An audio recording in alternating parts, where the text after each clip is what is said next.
here's Brody Brazil. Well. Wasn't I making videos on this player and this team and this topic here on this channel back in November and December? And here we are on the first day of March, and it has come true. Late on a Friday, Matt Chapman is officially a San Francisco Giant. I'm not going to say I told you so, but, actually, yeah. I am going to say I told you so. I had a real good feeling this was a high possibility, knowing Matt Chapman, knowing his ambitions, knowing the situation, but also realizing that it takes two to tango. You never really knew what the Giants were going to do. Chapman is represented by Scott Boras. He wanted top dollar, the right opportunity.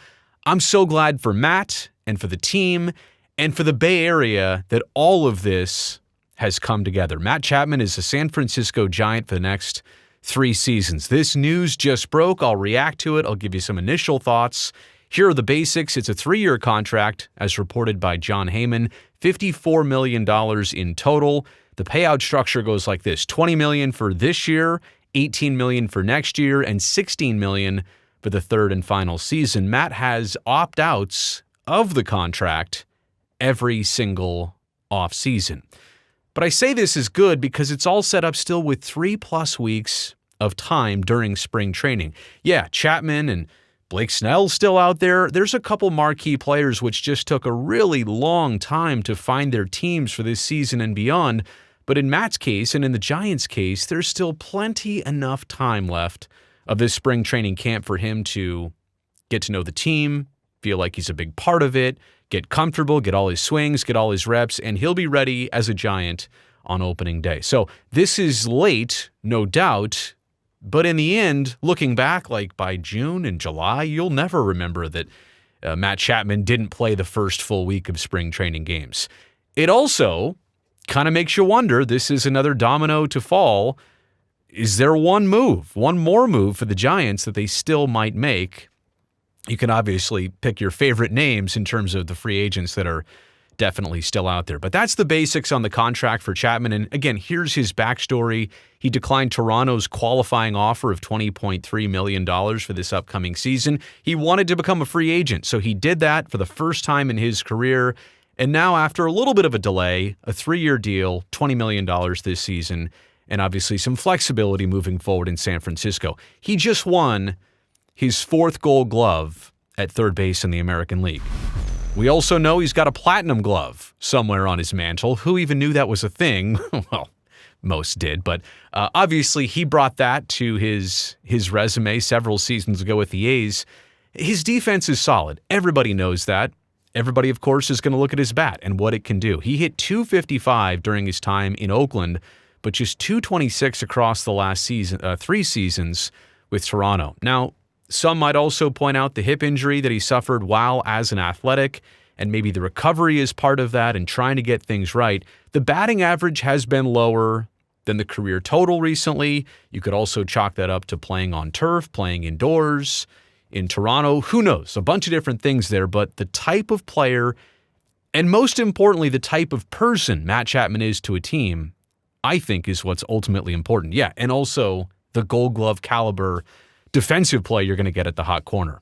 So why the Giants? Why Chapman in San Francisco? Why is this a good fit? Now, the contract is for 3 years. I put all this together in advance. I said 5 to 7. Who knows? Maybe they can re-sign him. But a possible cornerstone type player for this team. And I'm talking about the personality to go with the performance. And I'm not here to tell you that I know every Giants player or the chemistry inside the clubhouse in recent seasons, but they need a good vibe player. They need the team DJ type player. That is Matt Chapman. How do I know? Well, because I witnessed that firsthand in Oakland. They need that type of leadership and responsibility and drive and passion. It also really helps that he's one of Bob Melvin's guys, and he's one of Matt Williams' guys. I mean, think about this for San Francisco. You get a former Giant as Melvin, the manager now. You also get Giants legend at third base, Matt Williams, now coaching Matt Chapman, the third baseman in San Francisco. I realize this isn't Candlestick. We can't get totally nostalgic here. But the idea of this legacy, if you loved Matt Williams and if you loved the way he played as a Giant, I mean, this is literally what you're getting, the almost exact same type of player in Matt Chapman. The established clubhouse leadership, like I said, that's evident. I think the Giants need that as much as they need a performer on the field. They need somebody who's going to take care of every ground ball hit to the left side of the infield and third base. He'll do that. But they need so much more than that to really get this chemistry thing going in San Francisco.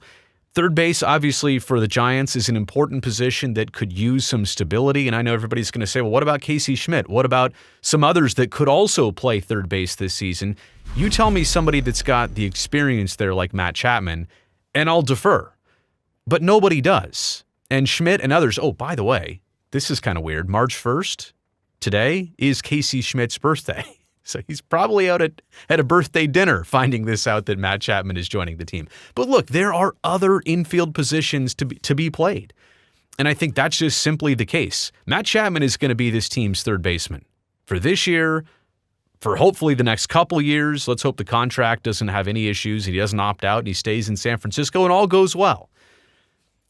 But yeah, you're going to have other positions open on the infield. So Schmidt and others are just going to have to find a different place to play defensively. They can still be in the lineup. If the bat hits, they'll find their way defensively into the lineup. I also want to point this out, Matt Chapman and playing home games at Oracle Park. He's a guy with a right-handed bat who has power to the opposite field that is a little more than most. I mean, look at his spray chart from 2023. Yeah, a lot of singles to the left side of the infield, but look at the doubles to right center field. I mean, he is not a prototypical pull hitter from the right-handed batter's box. He goes opposite field a bunch. Look at some of the home runs right down the right field line. It got a couple triples almost to dead center there, but a lot of doubles on the right side of the baseball field. And I think with Triples Alley out there, with the short porch in right field, the high fence out there, Matt Chapman's going to do some damage in San Francisco. And again, I know the batting average is out there. I know the strikeout percentage is out there to go along with this spray chart, but let me look at the career stats for Chappie, as well as the 2023 MLB percentile rankings. This is a dude who barrels up baseballs to the tune of the 98th percentile in the league. Hard hit baseballs, 100th percentile in Major League Baseball. He's a guy that when he can square them up consistently, he's not only a hitter for average, but he's a hitter for power. And again, you look at his stats here across the career, average of 240. Hopefully he can once again be 15, 20 plus points better than that. The on-base percentage at 329, sure, he's been better than that.